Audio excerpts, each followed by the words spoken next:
Okay, welcome to kind of a first week introduction here for our Chem 1211 lab at North Georgia.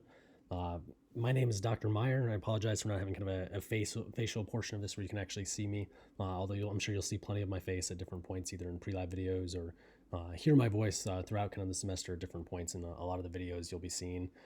Now, what I kind of want to go through here is just kind of a general introduction to the course. The purpose of this video is like if you weren't able to attend necessarily, like say your virtual meeting for your own particular section, or if your instructor wasn't able to host a virtual session for whatever reason this week, because there's just a lot of things kind of going on that are still getting figured out, unfortunately, then this video is hopefully for you to just kind of see anything that you might have missed if you weren't able to attend those normal virtual meetings. But basically this week for lab is just kind of a quick introduction of the course, kind of showing you guys like, how to use D2L, where to find everything, some quick things on CSE Pub, and then like going over the syllabus. And that's pretty much it. So what I'm going to start is kind of where everyone should start for this class is your D2L page. So if you log into D2L, you should see something that looks probably pretty similar to this. When you log in, you have this kind of tab on the left that's going to have all of your real course information.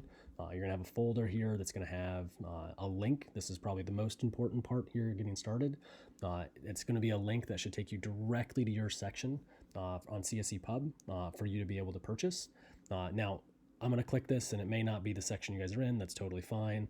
This just happens to be the section of V2L that I'm looking at as one for Dr. Herbert. And so yours will probably be something different. It'll be whatever your actual section is for lab.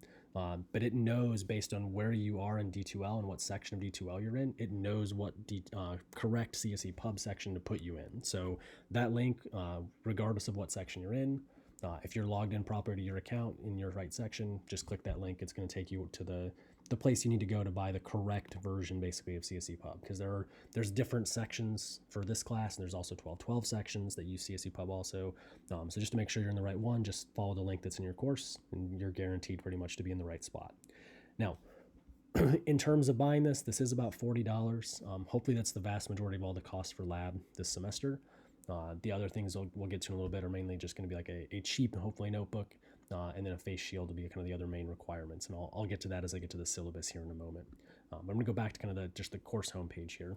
And the nice thing is you shouldn't ever, even though like here I have like CSE Pub access, and I can look through like the lab manual and see things here, I would not really try to navigate through CSE Pub.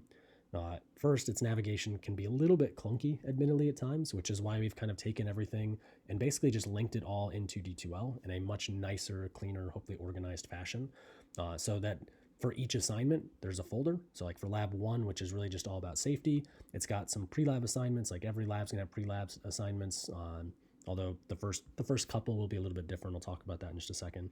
But you have some kind of pre-lab assignment, and then generally like a post-lab. And then you have a link here. It's just a questions printout, which if you like to be able to work things by hand, like if you print the questions printout, it basically just has all the questions CSE Pub is going to ask you. So you can kind of answer them all on paper first and just make it easier to go back and fill things in on CSE Pub if you want. There's a lot of people that like that. So we have that as an option for people to kind of print out there. Now, I mentioned these first two labs are just slightly different. These are going to be talked about in person starting next week for a lot of lab sections, in terms of like what general safety expectations are, some general ideas in terms of graphing things that we want people to be kind of familiar with. We will be using Excel to make plenty of plots at different points in the semester. And then the actual experiment menu will be starting next week, or the week after. It's going to be looking at density, which will actually have you make a plot to help you calculate the density of an unknown material. And since density is our first actual experiment, when you go into it and click on the pre-lab assignments, you'll actually see this one has a pre-lab. This is a pre-lab assignment to it, and an actual pre-lab quiz. So before you come to lab, if you have a lab that you're going to be doing, make sure you've done the pre-lab assignment and the pre-lab quiz in that pre-lab portion before you show up to that lab. There's kind of a couple reasons for this. One, those assignments are typically going to be due before your lab, so you want to make sure you get them done on time. But the big thing is to prepare you so that you're able to finish hopefully comfortably in the time that you have to do the experiments. Because when we get to our scheduling and kind of see some of our course structure of how things are going to have to work this semester, there are going to be times where we're doing 2 experiments in a single week. And that might sound very overwhelming to a lot of people. But hopefully most of these experiments should be short enough that that isn't that big of a deal, and we won't be doing 2 labs every single week. We'll have lots of weeks where it's still just a single lab because it's too long to have other labs kind of put with it. And so we've kind of tried to take that into account as best as possible this semester in our scheduling, and I'll get to that, like I said, in a minute when I kind of talk about some general syllabus things. But everything should be nicely organized here just on D2L, so don't feel like you have to navigate CSE Pub's page really hardly at all. I think you can just do everything here from your D2L links, and hopefully it'll work nice and smoothly. If you do at any point throw into issues with CSE Pub or kind of any navigational pieces, feel free to reach out to us, the instructors. So either your individual course instructor or myself, Dr. Meyer, and we can try and help you as best we can. So the other part I want to talk about is the syllabus, and you're going to be wondering, like, why is this one all kind of blank and weird? It's like, well, I am not actually teaching any 1211 sections this semester, but I am the lab coordinator, and that's why you see listed down here as the coordinator for 1211 and 1212 labs. So like if there are like issues with CSE Pub or things like that, like I help out with most of that thing and can help with most of that for any section. But I would actually look at the syllabus that's going to be in D2L for your individual classes because it may be slightly different than mine. The most important thing is just contact information. That way you can ask your own individual instructors questions as needed. But I can also usually help with things too if people have questions. So this is my contact information. Most of my office hours are done through D2L, which means you do have to be in my individual sections for those. But most of the time, honestly, if you email me, like I can probably help out or can find a time that I can help people out as needed too. Now, the reason I want to talk about the syllabus is because most of the content of it outside that contact information is the same for just about all of us. In terms of what everyone's going to need for the lab, everyone's going to have that CSE Pub subscription. It is going to be about $40. If you buy it through the bookstore, it's actually a little bit more. I think it's about $54. If you buy it at the bookstore, it's $40 if you just buy it directly through CSE Pub online. And while it's kind of expensive, like we used to have lab packets that we printed ourselves, but those actually cost even more than that. I think they were closer to $50 or $60 a semester. So these are actually kind of a cheaper option than we've had in the past. So hopefully that helps some because we do realize costs can be a little bit high for science classes at times. So we've done our best to kind of try and cut down as much of that as we can. And for these other pieces, carbon copy lab producing notebooks, that's what we generally like to require. However, I think this semester almost all of us have kind of agreed that it doesn't necessarily have to be a carbon copy notebook. We probably won't be collecting carbon copy pages like normal, simply because it's just we're trying to reduce general contact because of the virus situation. And so as a result, probably just any notebook should be fine. Double check with your actual lab professor just to be certain. But I think when we talked all here before the semester started, we all pretty much agreed that really probably just any like $1 or $2 notebook from Walmart should be fine here, just to kind of be in the habit of keeping kind of notebook information. But the carbon copy part's not critical like it usually is in the past. And then the other part, material-wise, everyone's going to need is a face shield. So normally most years we require safety goggles. However, with our social distancing and kind of public health requirements that the university system has passed, if we're inside a building on campus, you have to have a face covering, which means you'd have to wear like safety glasses and a face mask, which is a lot and usually will lead to a lot of bad fogging of your safety glasses just out of, experience of us having tried it a bunch this summer. And so we found that face shields tend to work just much easier. And so like we are still also going to observe social distancing in lab. And I'm going to talk about some things that's going to create, and from a schedule standpoint, that'll be a little bit different than how we would normally do things. But we should be able to make that work hopefully with the face shields to basically count as your face covering. And that way we have basically kind of your entire face shield kind of replaces your glasses and your mask like as an all-in-one to be able to kind of do the experiments and have protection.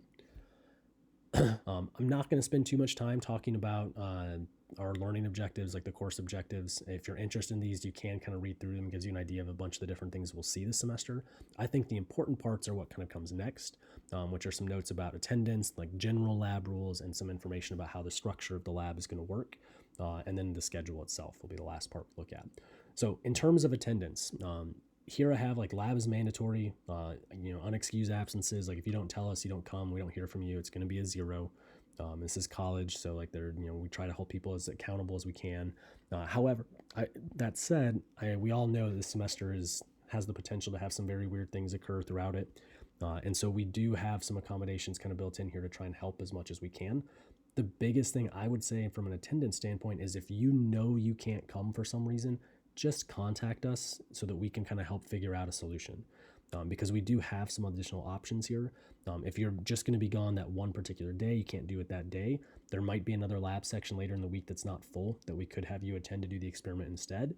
Or we actually have recorded video demonstrations of all of our experiments also, that we can actually have you watch the recorded video and get all of your data from it, and use that to be able to then answer the CSE Pub questions. So we do have some kind of alternative means here if needed, but we're only going to be kind of offering those if you're actually in communication with us about what's going on. That's the biggest thing I can ask, and I think every faculty member will agree with me there.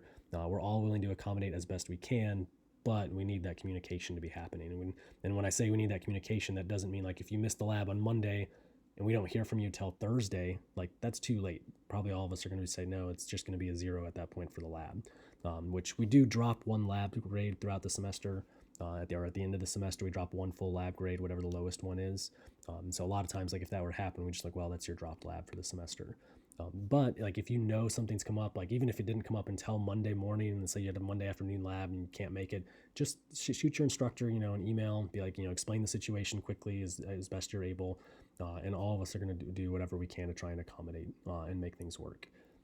Now, in terms of lab rules, there are some rules here in terms of when you're in lab. Dress code, number 1. So this first one, no shorts, skirts, dresses, things like that. You have to have closed-toed shoes and pants, period.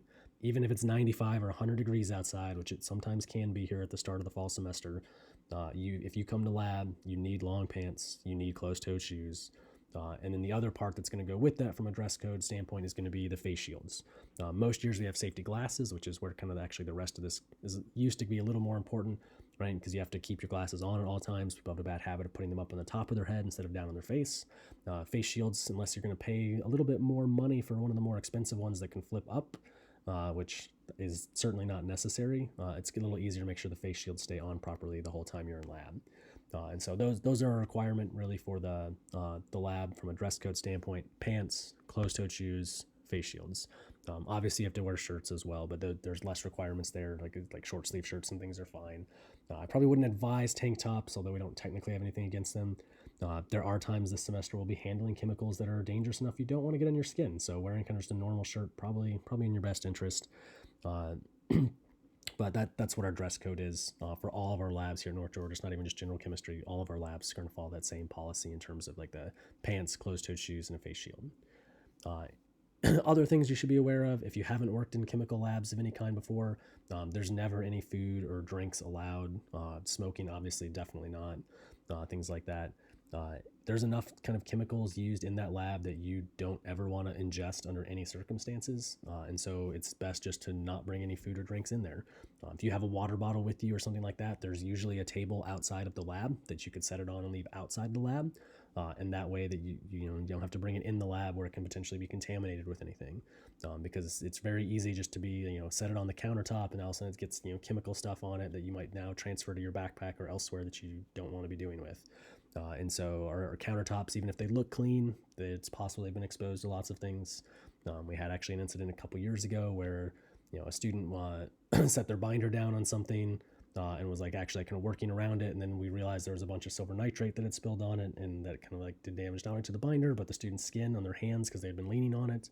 And so like it created a bit of a problem. And so like I said, it's easier just like, that created some skin issues. It'd be much worse if you were ingesting stuff like that. So food, drink, keep it out of the lab. We do our best to keep the labs as clean as possible, but we can't guarantee that it's perfectly clean 100% of the time. So it's just easier to keep that stuff out. Saves everyone a lot of hassle. Other things, and these are, if you haven't, again, worked in a lot of chemistry labs, things that you want to be careful of: always dispose of chemicals as directed. Not everything we work with can simply be thrown in a trash can or dumped down the sink. Most things that we work with, in fact, will often have something that can't go in the trash or can't go down the sink, and so we have a special waste disposal collection set up for it. So kind of keep that in mind. Always pay attention, and usually at the start of every week when we're doing an experiment in person, we're going to be detailing like what are the waste disposal things you need to be aware of, so that hopefully what's going to happen with all your waste when you're done with the lab. One of the other things I have on here too is that if you're measuring things out, and maybe it needs some more detail than what's written here, if you're measuring something out in the lab, try to only take what you need. If you take a huge excess, we usually don't want you putting that back into the original reagent bottle, because you risk contaminating maybe our overall sample that other people are going to use. If there was anything like on the spatula you used or on the surface that you were weighing it on, like if it was a weigh boat or something like that. And so it's just kind of an extra precaution that we always try to take and kind of ingrain in people as good lab habits. We try not to put excess back into reagent bottles just to avoid that potential cross-contamination. Now, if you dump just a huge excess that's going to make it hard for us to have enough material left to use for other people in the class or other sections later in the week, then we might make exceptions because we just have to. But for the most part, just like I think it's just easier if we warn you up front, like take caution, only try to measure out what you need, avoid much excess because excess usually just ends up going into the waste as opposed to back in the reagent bottles to use later. And then the last couple things here, I have used common sense. You shouldn't really be doing things that you're not told to do. You shouldn't be mixing chemicals you're not asked to mix. If you're curious about that stuff, ask faculty. And we'll probably tell you what would happen or if there's anything to even, if anything would happen. And in some cases, maybe even demonstrate if asked, depending on kind of what the situations are, what availabilities of things are. Admittedly, with the kind of funding situation of everything right now, we can't purchase like tons of all the chemicals as we would normally like. And so like we may be a little more stringent on what we're able to do in terms of any kind of demonstrations of things.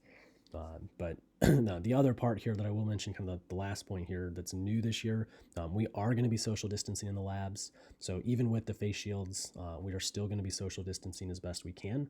And this is going to make one kind of change that's different than normal, that's going to be kind of detailed down here in the lab structure as well, is that everyone's going to be working individually instead of with partners. And we're going to space you out so that you are able to social distance while you're in the lab. And we'll have kind of a few additional measures that help accommodate this that we'll talk about once labs actually begin, starting next week. But for now, I do want people to aware we are still going to be observing the social distancing, and that's the reason for some of the scheduling things you're going to see here that I'm going to explain for the course structure. So a couple things here. And so starting out, our class, since it is designated as a virtual course because we have some virtual components to it, or it's a hybrid course, I guess, excuse me. Our first week, we're not meeting physically, we're meeting virtually. So if you're watching this video, it's probably because either your instructor wasn't able to do a normal virtual meeting for some reason, or you might have added like after the ad drop or just had a conflict and weren't able to attend the normal virtual meeting. And so you're just kind of checking this out for the kind of information that you probably missed during that first lab meeting, because it's pretty much all this information is what's being covered during the first week. And then after that first week, we're going to start our actual experiments.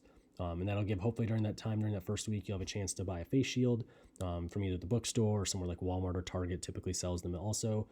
We should hopefully have them in lab for us to sell that first week for our 1211 lab when we're in person, when we're in person ourselves, like as a department.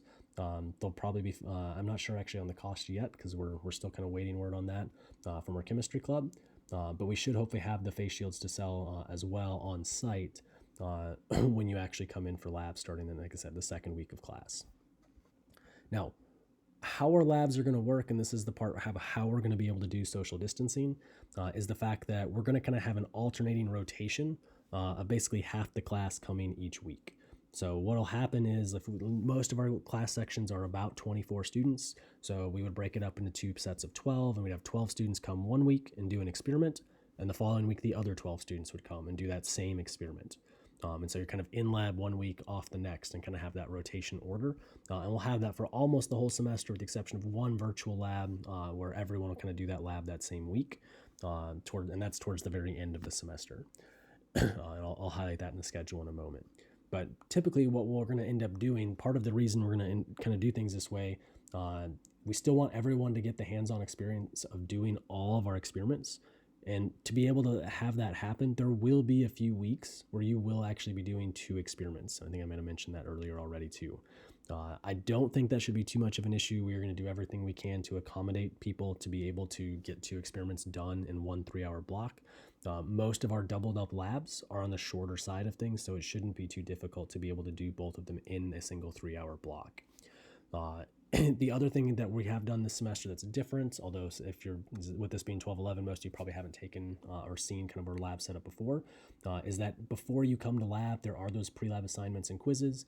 In the past, our pre-lab quizzes were done in lab. That's not the case anymore, and they're on CSE Pub now for that pre-lab quiz that you should take before you come to class, just to give you more time in lab for those weeks that we do have 2 experiments so that you can get them all done comfortably. Now, we don't want this to become like an overwhelming thing for people, so hopefully that doesn't cause any added stress or things like that. If you are like really concerned about the fact that you're going to be working by yourself in lab, and there's going to be some weeks where you're going to be doing 2 experiments, just talk to us. Like, reach out to your faculty member, reach out to myself, and we can kind of figure out what accommodations we can work as needed, just to make sure you're comfortable in lab and able to complete everything just fine. That's not supposed to be one of the things that we want people to be really worried about. Now, once you've then done the actual experiments, the week following is when your assignments will typically be due. So this part, and you may want to clarify with individual instructors too, because this is one of the things that might vary a little bit from section to section, is due dates. So I'll skip to the schedule real quick and then kind of come back to things. So let's say if you're in group 1 and you come on, the second week of class and do your density and safety and graphing assignments while you're there, the following week on the 31st, your assignments then would be due. If you're in group 2, you'll do your experiments in the week of the 31st, but then your assignments will be due the week after that. There are some faculty that may just be having the same due date for everybody, whether it's group 1 or group 2, which might make it sound like, oh, group 1 has the advantage of all this extra time, but I promise you, if you're waiting like 2 weeks to actually, after you've done the experiment, to do all the calculations, probably forgotten a lot of the stuff you were doing, and it's probably not actually a good thing in that case. You will probably just want to, when you do the lab, try to do all the calculations as soon as you can afterwards. It'll just make things easier for both yourself and your faculty members that are instructing the course, in case you do run into problems and they have to fix anything for you. Like, if you wait to the last second, it's usually much harder to help. Now, in terms of the last couple of things, like structure-wise, while you're in the lab making measurements, one of the habits we want people to kind of develop, and this is why we have you get a notebook, is that any measurement you make, we want you to record in that notebook. Record the measurements there, and then later at the end of class, you can put everything into CSE Pub and start, if you want, to try maybe the first couple calculations, just to make sure that your data is kind of all entered correctly into CSE Pub and that you understand what you're doing. And that's a pretty important part. There's a lot of faculty members I know for this part that will ask you to put all your data in CSE Pub and try the first calculation too before you leave, because they will not reset any answers for you after you leave. And what I mean by this is CSE Pub isn't programmed in terms of what data it's supposed to start with. It takes the data numbers that you give it for the measurements that you've made, and it uses those to do all of your calculations and determine what the correct answer should be for the calculations it then asks you to do. Which means if you enter one of your initial data points wrong, CSE Pub doesn't know that data point was wrong, and it's going to use that to do all the calculations, which means if you use your correct values to do all your calculations, CSE Pub might be telling you all your answers are wrong. And this is something that why we want you to kind of enter all of that data and try the first calculation or two before you leave, so that if there's a problem, it's possible for the faculty member to reset that question potentially, so then you can go back and enter the correct values and have the correct calculations for everything as you're going through. And so we do have that ability, but a lot of faculty, if you don't do that, the data entry on the day of and don't do it all correctly, they might not be willing to reset some of those things. They may just tell you to kind of work with it and kind of figure out what your new answers have to be. And so that's something just kind of I would suggest, for any section, try to, if you have the time, and you should have the time on almost all the labs, you'll actually see the schedule in a moment again, that not all of them are really doubled up. You should have the time to be able to go through and actually enter your data before you go and kind of do some of the calculations just to check and make sure things are going well. All right. Last note in terms of timing, submissions, everything once the due date has passed is closed, which means there is no late credit for things. If you know you're going to have a conflict though, I would highly, if you know you're going to have trouble finishing things on time, like I said, we all know the semester is going to be weird in ways we probably can't even imagine yet. And so if things happen and you might have an issue getting it done on time, just reach out to the faculty member, your instructor, or even myself, and we will do what we can to try and help you out. If you're waiting till the last second, an assignment's due at midnight, and you emailing your faculty member at 11:30 at night, they might not be willing to extend things for you at that point. But if you're reaching out in advance, or if there is some kind of extenuating circumstance, we are, like I said, we are understanding. We will do what we can to try and help you out, as long as you're giving us some kind of advance notice and some reasoning for the things that are happening. Okay, last couple things here then to wrap up. Grading scale, pretty set 90, 80, 70, 60 grading scales. If for some reason some classes are really low average compared to normal, we'll sometimes look at lowering them, but I don't think this has happened in the last few years that I'm aware of, and so like I don't anticipate this last part happening. Like the scale is usually pretty much dead set, kind of what it is there. We do have some departmental and university policies in terms of like, if there's chemical spills or things like that, how we handle hazardous situations, as well as some different things in terms of how we handle things like inclement weather or academic integrity that can be found at these different links. But I'm not going to go into any specifics here with this syllabus. The last thing and kind of important thing is going to be schedule-wise. So from a schedule standpoint, all labs, like I said, are going to be broken up into kind of two groups that'll alternate kind of the weeks of their attendance. And like I said, you'll see some weeks here are combinations, like when you see like here, like I have density, and then we also have safety and graphing all being done this first week. Safety and graphing is actually all online. There's no experiment part to those. And then the density lab itself is pretty short. So doing all of this in 1 week, not a big deal. The empirical formula and like precipitation experiments, that's probably actually the one that'll be maybe the could it potentially, if you're not careful about doing things, could take up the whole 3 hours. But that said, even if you think that's going to be a problem, like if you come prepared, these two can probably still be done and completed in 2 hours and 2 hours and 15 minutes if you're come prepared and just do it all well. If you're worried about those things, though, like I said, just reach out to us. We'll do what we can to help you out, and like we're going to have things set up to kind of help keep you moving along through these experiments. So in the weeks there are 2 experiments, you can get through both of them without a problem. And then we'll have some weeks like here at the copper reactions. This experiment's long on its own, so that's the only experiment we'll do that week. And so like we have kind of taken that into account for some of these weeks to hopefully make that not an issue. Like here's another double up week, but the hydrogen spectrum lab is exceptionally short. There's no actual like wet lab portion. It's actually we provide you a set of data, and then you're going to basically be doing calculations with it. So we'll probably do this experiment or have everyone do this experiment while you're here, and then we have the hydrogen spectrum lab that will kind of explain what it is and kind of what's going on, show you where you can find all your data so you know where it is, and then let you guys actually do the calculations. So looks like I have a quick typo in here that I'll fix. And then towards the end, we have like neutralizations by itself, the Charles-All labs by itself, and really the Charles-All lab here is by itself, so that any questions that are hung over from like the basically that people might have still from like Lewis 1 or Lewis 2 for these virtual labs, you can carry over and you have a chance to hopefully still ask some questions on those, because these, since they are virtual, we have both of them here because they are really important. But at the same time, we want people to be able to ask questions, and we'll get more on those labs as we get towards the end of our semester.